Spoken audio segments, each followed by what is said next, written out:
Often, any decision, even the wrong decision, is better than no decision. Most companies that go through layoffs are never the same. They don't recover because trust is broken, and if you're not honest at the point where you're breaking trust anyway, you will never recover. Every time you make the hard, correct decision, you become a bit more courageous, and every time you make the easy, wrong decision, you become a bit more cowardly. If you are CEO, these choices will lead to a courageous or cowardly company. In my experience as CEO, I found that the most important decisions tested my courage far more than my intelligence. Business ends up being very dynamic and situational. A wartime CEO may not delegate. They make every decision based on the next product release. They may use a lot of profanity. Nobody knows how to be a CEO. It's something you have to learn. It's a very lonely job. When you look at a company that's already succeeded or is at the very top of its game, it isn't necessarily when it's executing well. It tends to be peacetime. You've defeated the competition. You have the highest margins, the highest multiple. I think there's a lot to be said about just enjoying your work.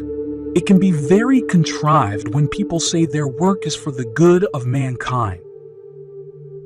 As companies move to web-based computing, they get a lot more servers, which are difficult to manage and control. All kinds of problems can arise: security, quality, and worms.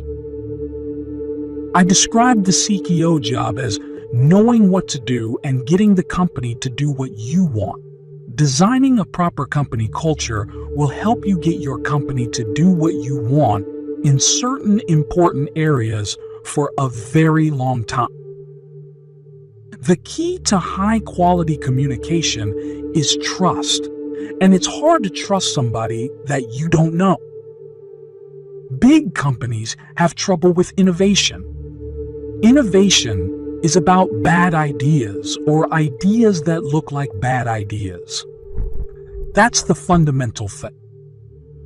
If somebody's going on your board and you're going to be CEE, it will help if that person knows how to be CEOO. Who has done it before? I was an executive running a pretty substantial group before becoming CEO, and I had no idea what it was like. When something goes wrong, people say, "It's all your fault." Your reaction is, "It's not my fault." But what do you mean? I was the founder. I hired everybody in the company. I was managing it. The important thing about mobile is everybody has a computer in their pocket. The implications of so many people connected to the internet all the time from the standpoint of education is incredible. Many of the people that you lay off will have closer relationships with the people who stay than you do.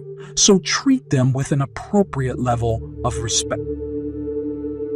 Most books on management are written by management consultants, and they study successful companies after they've succeeded, so they only hear winning stories.